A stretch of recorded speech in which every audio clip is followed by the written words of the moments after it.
Hello, beautiful souls. Welcome to your collective energy update. I'm Sharna Langlais. I'm a Reiki master, energy healer, and intuitive guide. I'm here to bring you grounded, heart-centered guidance for your spiritual awakening journey. Welcome back if you've been watching my videos. Thank you so much to those of you who have subscribed to the channel. It means so very much to me. And if you haven't yet, hit that subscribe button as it truly helps support this work. With over 20 years of experience, I help clients around the world uncover the root of emotional, physical, and spiritual blockages. And each week I tune into the collective energy to present with insights and energetic guidance to help you navigate your path with greater clarity, alignment, and peace. If this space resonates for you, be sure to subscribe, hit that notification bell, and like this video so you never miss new tools, teachings, and guided practices to support your healing journey. So let's take a deep breath. Open your heart and begin. This has been an emotional week. It's a watery week. We just moved into Cancer season, and Cancer is a water sign. We also are coming off of the summer solstice, which peaked in the evening of June 20th. And this peaking of all of this kind of vibrant energy for a lot of us has brought us into some breaking points.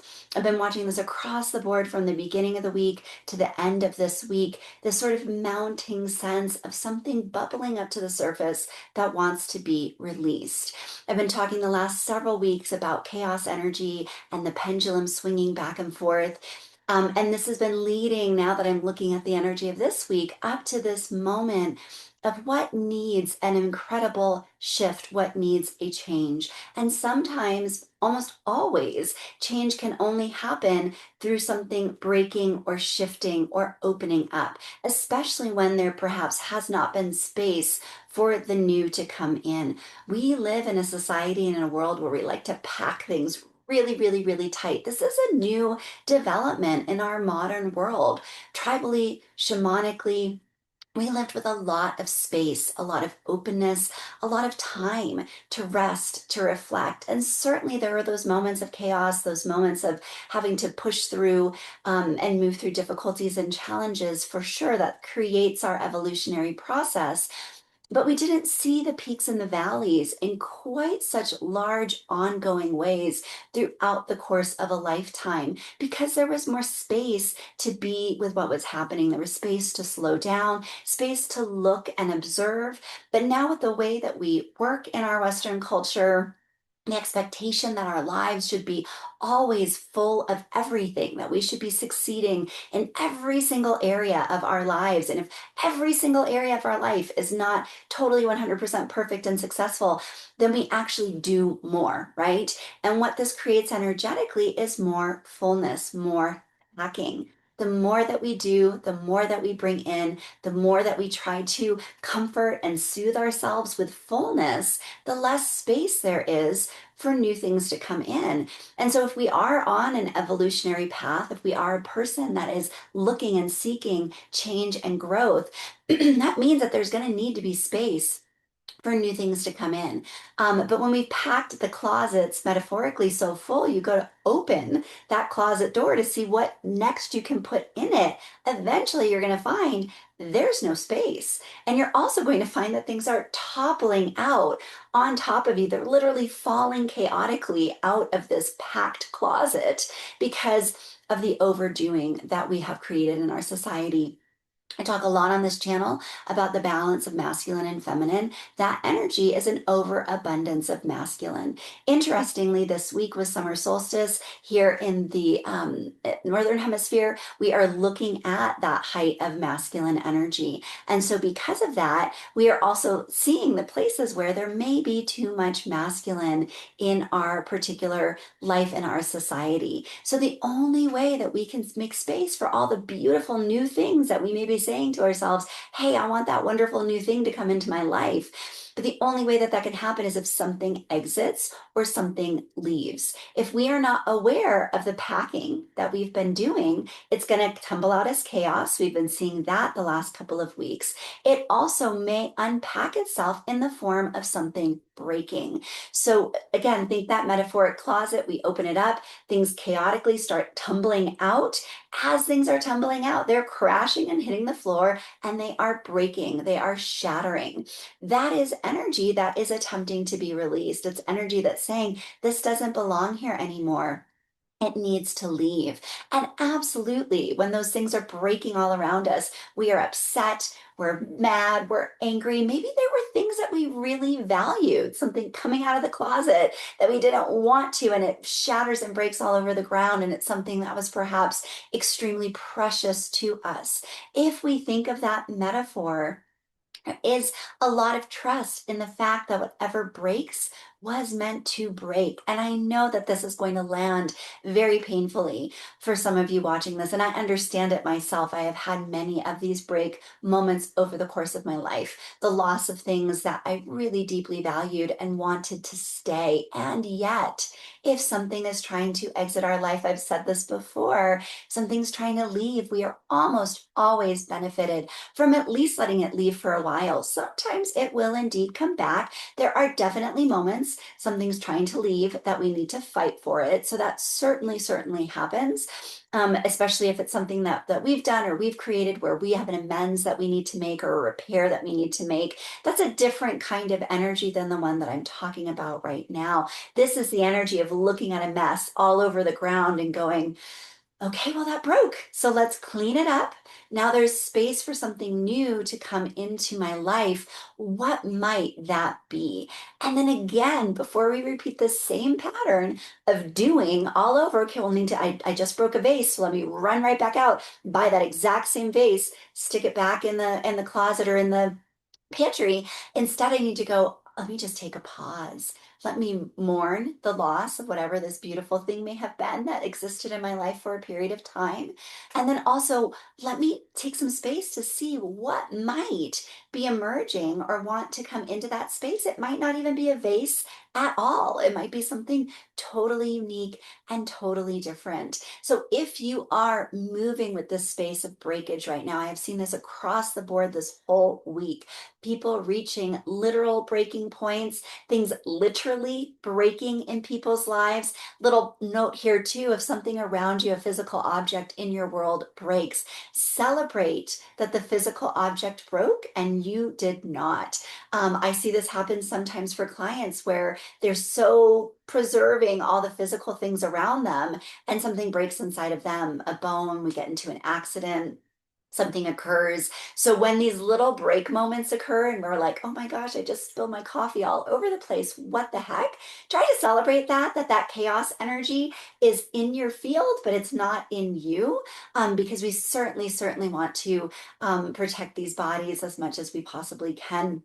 Again, if that experience has happened to you, it's happened for a reason.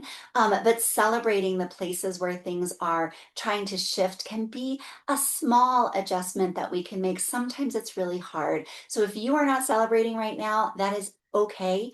If you are in pain and processing and mourning, that is more than okay. We do need to make that space for sadness. I have seen tears all over the place this week. I'm not sure there's been a time in my practice that I've seen quite so much crying in one consolidated period of time. And then, of course, we recognize that we've just moved into Cancer season. Being a water sign, there's going to be a lot of emotion coming up. Tears are a beautiful celebration. We have a really challenging relationship, I think, in our society with crying. I watch people apologize so much for their tears. I do it just in a knee jerk. I start crying, and all of a sudden, I'm so sorry that I'm crying, because we have created a lot of shame around this emotion. And yet, tears are such a beautiful process in the body. They help to balance our hormones, they help to release energy, they allow for a visible and visual representation of energy that is being released out of the body. It is truly one of the only visible energies that we see releasing from the body, coming out of the eyes. And we do that so we know that somebody else is in pain, somebody else is having a challenge, and we need to stop and show up and support that person. So your tears, in my opinion, are another celebration if they are coming up and out for you at this time. The body is often literally exploding by the time we get to that, what we call the ugly cry, right? That just deep sobbing that is coming from so deep inside of the body. It is trying to get out. let it out. It wants to go. When we keep it in, again, that's how we get sick. That's how we break things inside of ourselves. So allowing for that expression, if that is coming up for you right now, again, I know it may not be the most pleasant experience, but giving ourselves permission to cry and normalizing tears, I think, is such a valuable and important piece in this process. I have several Reiki healing transmissions that are here on this channel that may help. There's one that's a no talking Reiki healing for peace and joy. That might be helpful. There's also a no talking one for relaxation and sleep. So those two might be really nice, just calming nervous system. They're not me talking all over it. Just allowing yourself to listen to some calming and quieting music that might help to regulate the nervous system as you're moving through a lot of this watery emotion. And then additionally with this, as we're kind of sitting in the brokenness, right? Sitting on the floor after things have come falling out of the closet and we're in the middle of this massive mess. We've just had a big, huge cry, and we just give ourselves a moment to sit. Give yourself a moment to look at what is broken around you. Enjoy the memories. Take some time to journal. What is broken? What did that mean to me? Why was that so valuable and important to me? Perhaps there is a way of lighting a candle in its honor, arranging some flowers in your room or in your space. Summer solstice, if you are in this part of the world, it's a beautiful time to be honoring this. If you are in the other hemisphere, you'll be honoring winter solstice. So this will be a different honoring, things that are more associated with the feminine, and death and dying, actually. So in some ways still relevant. But flowers at any time of year can be a beautiful way of helping to celebrate and to honor things. Writing a letter to what you loved. You don't have to send it. You can burn it, you can bury it. But all of these are ways that we take a moment to honor what was. There's a beautiful quote by Martine Purcell who says, grief is the way that love praises what it misses. Grief is the way that love praises what it misses. So grief is praise. So when we grieve something, when something is ended and it's broken and it's done, is there a way that we can take a moment and see that grief as praise? I get it. I get that it's hard. I'm not asking or wanting you to force something that is not there inside of you. But once you get through those tears, this is the purpose of tears. Once you allow for that cavalcade to come out of the body, then after that, oftentimes we find again more spaciousness inside of us. We've released that volcano of energy. And it allows us then to say, okay, there's some space here. Again, I would caution you before you immediately just fill that new space up with something else. Most of the time, we end up filling it up with the same thing that tried to leave. So, just a reminder of repeating patterns. One of the ways that we stop that pattern from repeating is not by instantly doing the behavior that normally we would do, right? And we just practice the pause and go, I don't know what I'm going to do right now, but I'm just going to sit here for a moment. Maybe I'm going to have a snack. Maybe I'm going to hydrate a little bit and drink some water. Maybe I'm going to do something that feels really nourishing to myself. You will hear me talk a lot about resting and sleeping. It is the most healing, energetic state. It is, again, one of the states of the feminine, is to be, to sleep, to rest, to allow. Eventually, the new will come into our space on its own. We don't have to work so hard. The harder piece, I think, for most of us is to cultivate that patience and to learn to practice waiting a little bit. There's a lot of collective processing and downloads happening right now as a result of this. So if you are looking for something feminine to quote unquote do during this time, what are you noticing coming through your body? Are you having awarenesses about things that are happening collectively? It's going to be a beautiful time to engage our creative energies, give that doing an emotional kind of feminine place to move, allowing ourselves to be in the energetic free fall is necessary. If you are in that sort of, oh my gosh, I'm just falling and I'm not certain what is going to come next, enjoy the fall if you can. Perhaps dance through it if that is possible.